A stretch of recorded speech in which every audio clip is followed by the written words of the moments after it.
नदीम रज़ा का सलाम। सरफराज अहमद की क्रिकेट अब ख़त्म हो गई। ग्राउंड के बाहर से ही अब उन्हें रुखसत कर दिया गया है और दिगर खिलाड़ियों की तरह वो अब घर से ही अलविदा हो जाएंगे। और शान मसूद और नुमान के मुस्तकबिल पर भी बड़े क्वेश्चन मार्क लगा दिए गए हैं। पाकिस्तान क्रिकेट बोर्ड ने कई इंकलाबी इक़दाम किए हैं, लेकिन उसके साथ साथ कई सवालात को भी छोड़ गया है। Chairman Pakistan cricket board Mohsin Naqvi ने वनडे और T20 फॉर्मेट्स के लिए पाकिस्तान क्रिकेट टीम की कप्तानी मोहम्मद रिजवान के सुपर्द कर दी है। नो डाउट ये बेहतरीन कप्तान साबित होंगे इंशाल्लाह, क्योंकि उनकी क्रिकेट बड़ी बेहतरीन उन्होंने खेली है, विकेट के पीछे हो या विकेट के सामने। और इनके साथ जो एक और इनके नायब लगाए गए हैं वो भी सलमान अली आगा हैं, जो भी विकेटों के पीछे जब बॉलिंग करते हैं तब भी बेहतरीन होती है, और जब विकेटों के आगे खड़े होकर बैटिंग करते हैं तो उसका भी जवाब नहीं।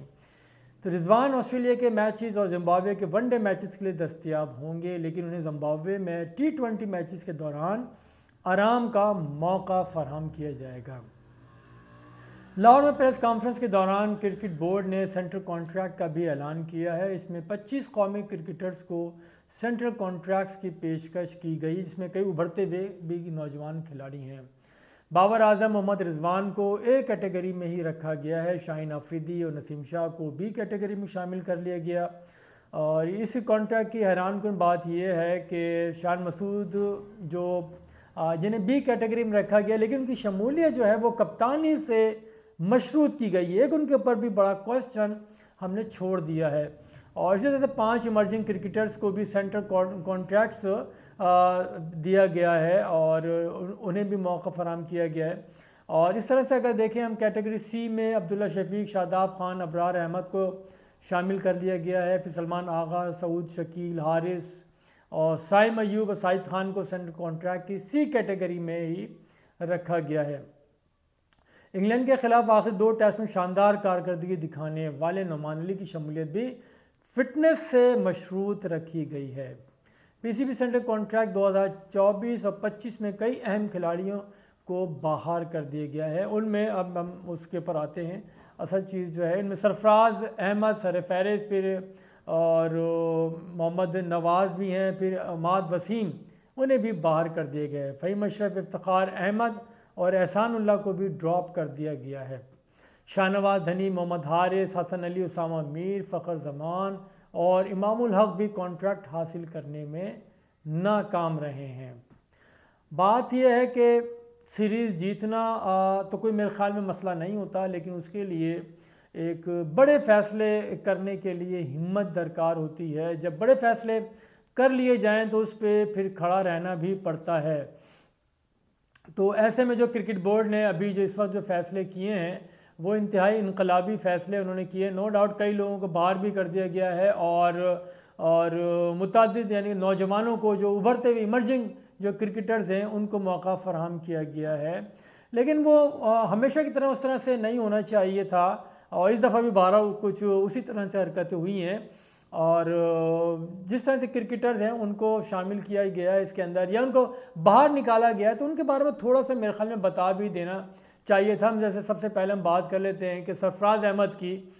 जैसे सरफराज अहमद को घर बैठे ही उनको रुखसत कर दिया गया, कॉन्ट्रैक्ट नहीं दिया गया, तो इसका मतलब तो यही है कि शायद अब दोबारा मैदान में नहीं आएंगे, क्योंकि किसी भी क्रिकेटर्स की महराज वही हुआ करती है कि वो ग्राउंड से रुखसत हो और अलविदा हो, अच्छी बैटिंग करके, अच्छी बॉलिंग करके, अगर विकेट के पीछे है तो अच्छी कीपिंग करके वो ग्राउंड से रुखसत हो। लेकिन सरफराज अहमद वो खिलाड़ी हैं जिन्होंने पाकिस्तान क्रिकेट टीम के लिए बेशुमार खिदमात अंजाम दी हैं, वो विकेट के पीछे हो या विकेट के सामने, जब भी उनको मौका मिला है उन्होंने वो इनके बारे में एक मिसाल मशहूर वही थी कि सरफराज कभी धोखा नहीं देता। लेकिन शायद क्रिकेट बोर्ड ने उनके साथ ये धोखा कहूँ या हाथ कहूँ या और क्या लफ्ज़ इस्तेमाल किया जाए वो कर दिया है इनको, यानी कि पहले टीम से बाहर कर दिया गया और अब बिल्कुल कॉन्ट्रैक्ट भी ख़त्म कर दिया गया है और अब वो क्रिकेट के मैदान में नहीं आ सकेंगे। गो के वो जो चैम्पियंस कप की टीम है उसकी वो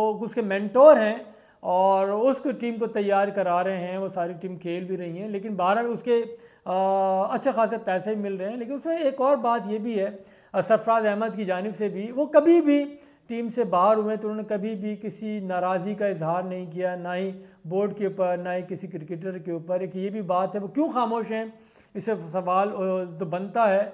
और उनकी कारकर्दगी भी यानी कि मायूस कुन तो नहीं रही है। जब भी आए उनको मौका मिला है, विजिट दौरों पे लेके भी जाते हैं, लेकिन वो स्टेडियम में ही बैठे रहते हैं और ग्राउंड में वो नहीं आते। और जब जब कारकर्दगी दिखाई है उसके बाद उनको बाहर कर दिया गया है। तो ये सवालात हैं, अगर उनको बाहर किया गया है वो करें, बोर्ड की नो डाउट उनकी अपनी डिस्क्रिप्शन है, उनके सवाबदीद है कि वो जिसे रखें जिसे निकालें, लेकिन रखने और निकालने के लिए जो एग्ज़िट और एंट्री का जो सिस्टम है उसमें सवालात हैं। अगर सरफराज को बाहर किया गया है तो सरफराज में क्या खामियां थी, क्या कमज़ोरियां थी, कि उनको कम से कम बताना चाहिए था कि ये खामियां, ये कमज़ोरियां, ये कोताहियां हैं और ये आपका जो बिहेवियर है वो ठीक नहीं है, तो उसको ठीक करें, उस पर काम करें, उसको वापस टीम में लाया जाए। ये ऐसा नहीं होना चाहिए कि एक खिलाड़ी जो 11 रुकनी क्रिकेट टीम में है ही नहीं उसको ला के कप्तान बना दें और जब वो कारकर्दगी दिखाए तो उसको फिर बाहर निकाल दें, या उसको रखें तो उसको मशरूत कर दें कि उसकी कारकर्दगी या कप्तानी से मशरूत चीज़ें हैं। तो यह क्रिकेट बोर्ड जब भी इस तरह की चीज़ें करता है, हम चैंपियंस ट्रॉफी हारें या T20 हारें या टेस्ट सीरीज़ें हारें, अभी खुशकिस्मती की बात है कि हमारे स्पिनर का जादू चल गया और उन्होंने सीरीज़ जीत ली। 3.5 साल के बाद हमने होम ग्राउंड पर सीरीज़ जीती है। तो उससे पहले पै दर पे शिकस्तें हमारा मुकद्दर थी। वो यही वजह थी कि हम एकदम लाते हैं और फिर उसके बाद आउट कर देते, पता भी नहीं चलता, या जिसको मौक़े देते तो इतने मौक़े देते हैं वो खेलता रहे और आउट होता रहे, लेकिन वो फिर भी आगे नहीं बढ़ सकता। तो सरफराज अहमद की मिसाल ये थी। फिर इफ्तिखार अहमद की, गो कि चलें इनकी उम्र अगर ज़्यादा हो गई तो बता दें, इसमें हर्ज नहीं है। दुनिया में यही होता है, बता देना चाहिए कि इनकी उम्र ज़्यादा हो गई, अब ये नहीं चल सकते, तो नौजवानों को मौका देना है। तो ये साफ़ियों के लिए क्यों सवालात छोड़ जाते हैं?